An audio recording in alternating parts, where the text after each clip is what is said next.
Intraday trading में मैं कुछ चीजें लेके चलती हूँ। जैसे सबसे पहला, इंट्राडे ट्रेडिंग इजी कहीं से नहीं है। दूसरी चीज, मार्केट मुझसे ज्यादा स्मार्ट है। तीसरी चीज, मुझे ट्रेड के पीछे नहीं भागना है, मुझे गलत ट्रेड से बचना है। नेक्स्ट, अगर मुझे किसी ट्रेड में बस कैंडल दिख रहा है उसको ट्रेड नहीं करना, अगर 2 या 3 कंफर्मेशन मिल रहा है तो ट्रेड करना, भले वो स्कैल्पिंग हो या लॉन्ग मूव हो। मैं ये नहीं कह रही हर बार सही हो गए, लेकिन आप सिंगल कैंडल देख के या सिंगल कंफर्मेशन से जब ट्रेड लेते हो ना, तो उसमें गलत होने के चांसेस आपके ज़्यादा होते हैं। और वही आप थोड़ा सा कंफर्मेशन जब ले लेते हो तो थोड़ा सही होने के चांसेस है। हालांकि ट्रेड में 100% तो कोई नहीं सही है, लेकिन सही वो है जो कम गलत है। जिस बंदे ने कम एसएल दिए और प्रॉफिट ज़्यादा लिया, वो बंदा यहाँ पे सही है। एसएल नहीं देगा ऐसा तो कोई है ही नहीं मार्केट में, एसएल तो देना ही पड़ता है। तो इंट्राडे ट्रेडिंग को आप जब खुद से आगे लेके चलोगे, मार्केट को खुद से स्मार्ट लेके चलोगे, तो आप ज्यादा स्मार्टनेस मार्केट में नहीं दिखाने की कोशिश करोगे। आप थोड़ा सा बचते हुए ट्रेड लेने की कोशिश करोगे जो आपके फायदे में रहता है। बाकी अगर आपने इंट्राडे किया है तो उसका एक्सपीरियंस आपको अच्छी तरह होगा। चलिए, इस वीडियो में हम आज का ट्रेड तो समझेंगे ही, उसके साथ साथ ये भी समझेंगे कि जब मैं किसी ट्रेड को प्लान करती हूँ, मैं आपको अपना ट्रेड भी दिखाऊंगी कि मैंने कैसे ट्रेड प्लान किया। मार्केट में कुछ भी हो रहा हो, आपको कितना कमाना है, आपको कहाँ कमाना है, आपको कैसे सेफली चलना है, उसका कंफर्मेशन आपको लेना बहुत ज़्यादा ज़रूरी होता है। और अगर मार्केट छूट जाता है तो ये नहीं है कि मार्केट चल रहा है उसमें हम एंटर हो जाएं और उससे आपका पैसा बन जाएगा। ये सबसे बड़ी गलती होती है। मार्केट छूट गया, अगर मार्केट अब चला भी गया, आप रिजेक्शन का वेट करें तो वहां पे काम करता है।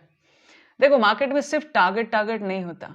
जो बंदा बिना रिजेक्शन के ट्रेड लेता है उसका एसएल बड़ा हो जाता है। और प्रॉफिट कमाने से ज्यादा जरूरी है लॉस को बचाना। ठीक है, जो बंदा ये चीज समझता है ना, वो अपना कैपिटल बचाता है। और जो अपना कैपिटल बचा लेता है वो कैपिटल यहाँ पे बना भी लेता है। दोनों चीजें। चलिए वीडियो को स्टार्ट करते हैं। यहाँ पे एज इट इज मैं निफ्टी के चार्ट को डिस्कस कर रही हूँ। आप किसी में भी डिस्कस करें, चाहे बैंक हो, सेंसेक्स हो, कोई फर्क नहीं पड़ता। चार्ट पैटर्न, साइकोलॉजी मार्केट की सब कुछ बराबर होती है, बट अपना अपना बस ट्रेडिंग स्टाइल है। वीडियो स्टार्ट करने से पहले वो चीज़ मैं ज़रूर कहूँगी जो हर वीडियो में कहती हूँ, 9:15 और 9:45 मोस्ट डेंजरस है, एकदम डेंजरस है, डेंजर जोन में है मार्केट इस टाइम पे, ऐसा समझो। और इस डेंजर जोन में अगर कोई कमा पा रहा है, ब्रिलियंट बंदा है, टैलेंटेड बंदा है, भाई मेरा ये टाइम ज़्यादा नहीं चल पाता और मैंने इस बात को एक्सेप्ट किया है। और इस टाइम से बचने के बाद जब मैं ट्रेड में एंटर होती हूँ तो वो मेरे लिए प्रॉफिटेबल रहा। तो मैंने इस टाइम को कहा कि मुझे आधा घंटा प्रॉफिट नहीं बनाना। ठीक है, अगर मेरे जैसा कोई और बंदा है जो इस टाइम में लॉस कर रहा है तो इस टाइम से थोड़ा सा बच के चलो। चलो, ये तो कॉमन बात हो गई। आते हैं चार्ट पे। यहाँ पे अगर देखोगे तो निफ्टी का हमने डे का टाइम फ्रेम यहाँ पे ओपन कर रखा है। आज का ये छोटा सा कैंडल बना है, ठीक है, और इसको ले आते हैं 5 मिनट में। तो एग्जैक्टली हुआ क्या है, एग्जैक्टली क्या हुआ है यहाँ पे अगर आप देखोगे तो जैसा कि पहले हमने एक चीज डिस्कस किया था जो मैं यहाँ पे ड्रॉ करके बता देती हूँ कि कुछ जोन ऐसे होते हैं जहाँ आपको बहुत बड़े प्रॉफिट नहीं मिलते हैं और कई बार मार्केट आपको समझने नहीं देती, ट्रैप करती है। तो ऐसे जोन में आप स्कैल्पिंग प्लान करें। और जब मार्केट थोड़ा छोटा हुआ था, यहाँ पे देखोगे तो जैसे हमने लास्ट वीक डिस्कस किया था, हमने एक जोन मार्क किया था। ठीक है, उस जोन के अनुसार देखा जाए तो इस पूरे वीक में हम बच गए। बस इतना है, पूरे वीक में हमने ये डिस्कस किया था कि हम यहाँ पे स्कैल्पिंग करेंगे, बिग मूव प्लान नहीं करेंगे। उसकी वजह से आगे क्या होगा नहीं होगा अभी देखा जाए तो अभी हम उस लॉस से बच चुके हैं। और ये बायर हट चुका है। अब ये बायर देखा जाए तो यहाँ तक आ गया, कभी हो सकता है मार्केट थोड़ा इधर भी आता है, फिर अपसाइड या डाउन साइड का एक अच्छा मूव ही देखने को कभी कभी जनरली मिल जाता है। कारण ये होता है इसका सबसे बड़ा कि एक बंदा मार्केट से इसका एसएल जो टारगेट था वो लगभग हट चुका है, इस जोन तक आ गया तो कितने लोग बचे होंगे। ठीक है, चलो ये तो हो गई नॉर्मल बात। और आती हूँ मैं, यहाँ देखो अब इसको हटा देते हैं। अब एक बात आपको यहाँ पे लग रही होगी कि यहाँ ये बायर है, ये लाइन हमने ड्रॉ की, ये यहाँ पे एक सपोर्ट है। ठीक है, अब इस सपोर्ट पे मार्केट क्यों यहाँ पे रुकी, और अगर मार्केट कहीं रुक रही है तो इतना समझिए कि मार्केट ऐसे नहीं रुकती है। यहां से सेलर आए, ये जो हमने डिसाइड किया था एक चीज कि ये जो जोन है ना, ये जोन जब ब्रेक डाउन होगा थोड़ी सी सेलिंग देखने को मिलेगी, हालांकि नहीं भी करो तो ज्यादा बेहतर है। और वैसे देखा जाए तो सुबह सुबह ही, तो सुबह सुबह की सेलिंग मैं जनरली नहीं, खुद भी नहीं करती हूँ, सो मैं आपको कहती भी नहीं हूँ, वही आधा घंटा देखने वाला काम। आज की बात करें तो मार्केट क्लोजिंग प्राइस से नीचे आती है, लेकिन मार्केट यहाँ पे कर क्या रही है, एक तो ये सपोर्ट अगर आपके ध्यान में है तो बहुत ज्यादा सेलिंग की तरफ नहीं जाओगे, उससे क्या होगा आप लॉस की तरफ नहीं जाओगे। दूसरा क्या है, एक यहाँ पे इसने सपोर्ट बनाया, उसके बाद इसको ब्रेक डाउन नहीं किया, उसका थोड़ा हायर हाई बनाया, फिर हायर हाई, फिर हायर हाई, और अपसाइड का एक मूव दिया, फिर यहाँ पे डाउन साइड का आया। ऐसे में स्कैल्पिंग कैसे प्लान कर सकते हैं, और ये जोन क्या है जहां पे मार्केट मतलब यहाँ पे प्राइस बना रहा है अकॉर्डिंग टू प्राइस, तो हायर हाई यहाँ पे बनते हुए थोड़ा सा यहाँ पे देखो, यहाँ पे ये हायर हाई बनते हुए हमें यहाँ पे दिखा। ठीक है, अब देखो 90% टाइम तो मार्केट देखने के लिए होता है, सिर्फ देखने के लिए, उसके अलावा कुछ करने के लिए नहीं। देखो मैंने पहले भी बताया था, वही चीज यहाँ पे ड्रॉ कर देते हो, मार्केट किस जोन में है अगर आपको नहीं पता और आपको यहाँ से लग रहा है कि अचानक सेलिंग आ जाएगी या बाइंग आ जाएगी, थोड़ा सा कुछ टूल यूज करना सीखो, जैसे कि मैं फिब यूज करती हूँ। फिब मैंने पहले भी आपको ड्रॉ करके यहाँ पे दिखाया था, यहाँ से यहाँ पे देखें, यहाँ ये एक मोमेंटम आया है, मूव आया है यहाँ से यहाँ तक। ओके, अब इस मूव से मैंने, क्योंकि भाई बड़ी सेलिंग आई है तो हम छोटा फिब एक जोन निकालने के लिए कैसे डिसाइड कर सकते हैं, तो एक मोमेंटम देखा हमने, कुछ लोग यहाँ पे भी ड्रॉ करो, ज्यादा फर्क नहीं पड़ेगा, 20-30 पॉइंट जो पहले भी हम डिस्कस किए थे, जिसे मैं भी दिखाई देती हूँ, यहाँ पे लाइन ड्रॉ कर देती हूँ मैं, ये आ गया 25,527। अब चलो मान लिया कोई इस रेड तक फिब ऐसे ड्रॉ कर ले, ठीक है, कितना फर्क पड़ा यहाँ पे देखो, इस लाइन पे एग्जैक्टली कितना फर्क पड़ा, 25,585। हाँ थोड़ा सा का फर्क है क्योंकि बिग टाइम है, ये कितना है 531.85, 50 पॉइंट का जोन का असर है। ठीक है, सो ये बात है, चलो 50 पॉइंट का एक जोन यहाँ पे रख दिया। अब ये जोन क्या बता रहा है एग्जैक्टली, इस जोन को मैं थोड़ा सा ऐसे ग्रीन कर देती हूँ, इस जोन को थोड़ा सा ऐसे ग्रीन कर लो, ये दोनों एक फिब की लाइन है, आप किसी से भी ले सकते हो, बहुत बड़ा असर नहीं देखने को मिलेगा, इसको हम ग्रीन कर लेते हैं। ठीक है, ये हो गया फिब का जोन। ओके, और फिब का कौन सा वाला, लास्ट वाला 0.786। ओके, लास्ट वाला जोन एकदम बाउंड्री हमेशा काम की होती है, चाहे अपसाइड फिब हो चाहे डाउन साइड फिब हो। अब यहाँ पे आ गया ये जोन, इस जोन में जो मैंने मार्क किया अभी फिब वाला, ठीक है, इस जोन में आप देखोगे तो इस जोन में मार्केट कितनी देर, बहुत देर रुकी है। अब चाहे आप इसको फिब ले लो, इसको फिब ले लो, उसमें बहुत ज्यादा अंतर नहीं है। ठीक है, डाउन आपको 50 पॉइंट का एक अंतर मिल रहा है जो यहाँ पे देखने को मिला, तो इस जोन में मोमेंटम काफी देर हो गया। ठीक है, हम दोनों को क्यों ड्रॉ किए उसका कारण मैं यही बता देती हूँ, कुछ बायर इसको यूज करेंगे, कुछ बायर इसको यूज करेंगे। ठीक है, हमें दोनों को लेके चलना है। ठीक है, तो यहाँ पे एग्जैक्टली क्या दिख रहा है, प्राइस भी अप जा रहा है।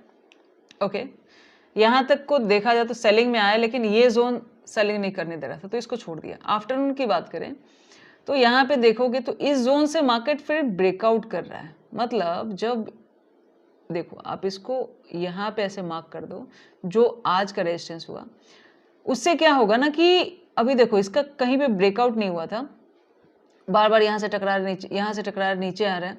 अब जब तक ये छोटे छोटे जो रैंडम सेलर एक एक कैंडल बना रहे हैं, ये लोग अगर नहीं हटेंगे तो बायर का इनको उठा के फेंकना मार्केट से ज़रूरी है, ताकि वो नेक्स्ट टारगेट तक जाने की कोशिश करें। या थोड़ा सा मूव है, 1-2 कैंडल का है, 2-3 है, जो भी है।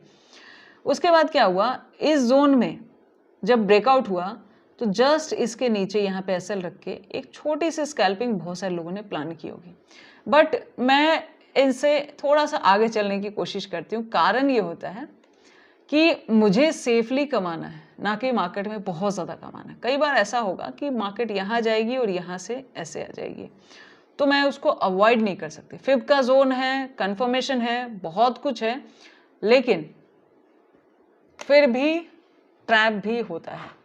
तो मुझे एक सेफ जोन चाहिए। तो मैंने देखा जाए तो ये रेड वाला देख रहे हो, सिर्फ एक कैंडल में कमाया था, उससे ज़्यादा मैंने नहीं कमाया था, सिंपली सिर्फ एक कैंडल। अब आप कहोगे 3-4 भाई जिसको कमाना है कमाए, कहाँ मुझे ज़्यादा लगाना है और कहाँ कम लगाना है, इस जोन पे मेरा फोकस ज़्यादा रहता है, ना कि इस जोन पे कि इतनी ग्रीन बन गई और मुझे यहाँ पे पैसा क्यों नहीं मिला। आपको मैं अपना बाइंग ऑर्डर दिखाती हूँ एग्जैक्टली। देखो यहाँ पे देखोगे ये एक शेयर है, ये भी एक शेयर है। शेयर मैंने थोड़ा सा ब्लर कर रखा है, कारण ये होता है कि एज यू नो आप शेयर को ऐसे नहीं दिखा सकते सेबी के अनुसार। सो हम शेयर के बारे में ऐसी बातें नहीं कर सकते कि शेयर को खरीदो या बेचो। सो इंडेक्स जिसकी ट्रेडिंग की बात हो रही उसी की बात करो। 25,650 मैंने थोड़ा आउट ऑफ द मनी लिया था। उसका कारण ये था कि एक्सपायरी के एक दिन पहले भी अगर एक कैंडल का भी मूव होता है तो आउट वाला थोड़ा सा मोमेंटम कर देता है। 25,650 वाला यहाँ पे लिया गया था। 54 की बाइंग थी और सॉरी 54 बोल रही हूँ, 47 की बाइंग थी, 54 सिर्फ 7 रुपये कमाए बस, वो भी पॉइंट के अनुसार पता नहीं, सिर्फ 7 रुपये निकाले। और 47 के हिसाब से आपको पता है 10% से ऊपर जाएगा ये, ठीक है, इतना ही था। कैसे कमाया, टाइमिंग देखो 14:14 और 14:20, सिर्फ 6 मिनट, उससे ज़्यादा मैंने कोई ट्रेड नहीं किया। इस ट्रेड को कैसे प्लान किया, क्या बस कैंडल देखा ले लिया? स्कैल्पिंग प्लान करना भी बहुत इजी गेम नहीं होता है मार्केट में। आपको अगर स्कैल्पिंग भी प्लान करनी है तो आपके पास प्रॉपर एंट्री का लॉजिक होना चाहिए, ठीक है। सो ये लाइनें मैं यहाँ से हटा देती हूँ। एग्जैक्टली ये जोन तो हमने मार्क कर ही रखा है, थोड़ा सा आसान हो जाता है, ठीक है। ये जोन कैसे उठा वो हम समझ गए। अभी देखो होता क्या है, मार्केट यहां से यहां आ गई।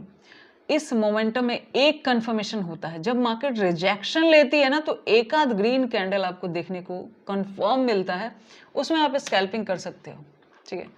सो मैंने बस इस एक ये लॉजिक मेरे पास था। दूसरा लॉजिक दिखाते हैं, फिब का छोटा सा। अब मुझे एंट्री के लिए इंट्रा में ज़्यादातर मैं यूज़ करती हूँ फिब, ठीक है। मैंने फिब को मार्क किया यहाँ से यहाँ यहाँ यहाँ, एग्जैक्टली ये, मतलब यहाँ देखो, यहाँ से जो ग्रीन कैंडल स्टार्ट हुई, मूव स्टार्ट हुआ, वो यहाँ तक गया। मैंने बस छोटा सा फिब ड्रॉ किया, और ये जो जोन है ना, फिब में मैंने बहुत बार बताया है, 0.5 का जोन ऐसा होता है कि आपको एक एंट्री पॉइंट ये भी देता है, ठीक है। एक्सपायरी को यूज मत करना, एक्सपायरी को फिब की धज्जियां उड़ा के रखता है मार्केट। कई बार मार्केट यहाँ आ जाएगा, लेकिन नॉर्मल डेज में क्योंकि एक्सपायरी ज़्यादा ट्रैपी होती है, सो ये स्ट्रैटेजी यूज़ करना है तो नॉर्मल डेज में यूज़ करना। एक्सपायरी के दिन ज़्यादा ट्रैप होता है, तो एक्सपायरी के दिन कभी कभी मार्केट यहाँ पहुँचा देगी, उसके बाद करती है। एक्सपायरी ज़्यादा ट्रैपी होती है, रोज से बहुत अलग चीज़ें आपको देखने को एक्सपायरी को मिलती है, लेकिन नॉर्मल डेज में ये बहुत अच्छा काम कर लेता है। उसके बाद 0.5, ठीक है, एक्सपायरी के दिन कभी कभी मतलब 0.5 से छोड़ो यहाँ आ जाता है, लेकिन नॉर्मल आज तो एक्सपायरी थी नहीं। सो 0.5 जोन अपने आप में एक एंट्री पॉइंट होता है। तो एक ये कि रिजेक्शन आने के बाद अगर हम एंट्री लेते हैं तो वहाँ पे थोड़ा सा एक होता है ना कि जो बायर यहाँ रह गए वो आते हैं, ठीक है। एक प्रॉफिट बुकिंग होने दी मार्केट में। ये देखो कितने बजे कैंडल है, 14:10, मेरी एंट्री हुई थी 14:14 पे, ठीक है। उसके बाद ये 14:15 और ये आ गया 14:20 में मैं एग्जिट हो गई थी। यानी एग्जैक्टली देखा जाए तो मैंने सिर्फ आज एक ट्रेड किया, FNO में, शेयर में मैंने थोड़े किए थे, FNO में मैंने बस इतना कमाया, इतने सारे मूव में इतना कमाया, और मैं इससे सेटिस्फाई हूँ, क्योंकि कुछ जोन ऐसे होते हैं जहां मेरा टारगेट बिग मूव नहीं होता, वहां मेरा टारगेट होता है थोड़ा सा प्रॉफिट बनाना। और इसका कारण ये भी था, देखो जिस दिन बिग मूव होगा ना, इतना मार्केट आपको एकदम पकाती नहीं है, इतना दिन पूरा टाइम देखो ना, कितने बजे आया है, कितने बजे आया है, 2 बजे के बाद, कभी कभी 2 बजे के बाद मूव आता है, लेकिन ज्यादातर आपको सुबह की कैंडल्स मोस्ट इंपॉर्टेंट होती है, मार्केट की जान होती है। सो यहाँ पे बस एक कैंडल का कमाया गया, ठीक है। और उसके बाद एक और लॉजिक इसका बता देती हूँ, एक तो ये रिजेक्शन ले उसके बाद एंट्री करो, दूसरा फिब का कंफर्मेशन आ गया, ओके, तीसरा कंफर्मेशन भी है क्या, यहाँ पे देखो एग्जैक्टली क्या है, ये एक छोटा सा ही सही रेजिस्टेंस है, पुराना रेजिस्टेंस, नया सपोर्ट। सो कई सारे रीजन थे जो यहाँ एंट्री, उसके बाद मैंने कोई एंट्री नहीं प्लान नहीं किया, ये जाता गया, बट मुझे लग रहा था कि हो सकता है ये ट्रैप हो, बिकॉज एक्सपायरी के एक दिन पहले, जैसे पहले होता था ना निफ्टी का, वेंसडे को एक दिन पहले रहता था, थर्सडे को एक्सपायरी होता था, तो वेंसडे का जो लास्ट टाइम होता था ना, बहुत ज़्यादा ट्रैपी होता था। सो उस टाइम पे कई बार दिखता कुछ है होता कुछ है, तो उस वजह से मैंने इसको प्लान नहीं किया, ये जा रहा था, फिर भी मैंने इसको छोड़ दिया। तो इतना ही था मेरा, बस आज इतना ही है, इससे ज़्यादा कुछ नहीं था। बट उस एक ट्रेड को लेने के लिए मुझे 2-3 कंफर्मेशन चाहिए थे, तो जाके मैंने उस ट्रेड को प्लान किया, ना कि ये प्लान किया कि मार्केट वहां से उठ रहा है, मार्केट जा रहा है, तो भागते मार्केटों में चली जाऊं। अगर इस भागते मार्केट में यहाँ कोई एंट्री हुआ तो उसको क्या प्रॉफिट मिला, इवन यहाँ आते आते वो एसएल में डर के मारे निकल गया होगा, वापस मार्केट गई होगी, हो सकता है री एंट्री करके फिर से एसएल दिया होगा। ऐसे भी गलतियां बायर्स करते रहते हैं। आपका मार्केट से ज़्यादा आप खुद को कंट्रोल करने की कोशिश करें, वही ज़्यादा काम आता है। आप मार्केट से ज़्यादा खुद की वजह से लॉसेस कर रहे हैं, आप वही चीज़ें कर रहे हैं जो आपको पता है कि गलत है, फिर भी आप कर रहे हैं। उसका सबसे बड़ा कारण यही होता है कि इवनिंग में ये सब चीज़ें मेरी कैसे सुधरी थी, जब मैं ऐसी गलतियां करती थी, तो मैंने एक छोटी सी आदत अपने अंदर डेवलप की, इवनिंग में बैठ के अपने ही ट्रेड को देखना, क्या मैंने रूल्स फॉलो किए, क्या चीज़ें हुई, आज लॉस का कारण मार्केट था या मैं हूँ खुद, मेरी खुद की गलती की वजह से लॉस हुआ। ये सब चीज़ें धीरे धीरे अपने आप डेवलप होती जाती है, लेकिन सिर्फ पीएनएल देखते रहोगे तो कुछ नहीं बदलता, एज इट इज़ चलते रहता है।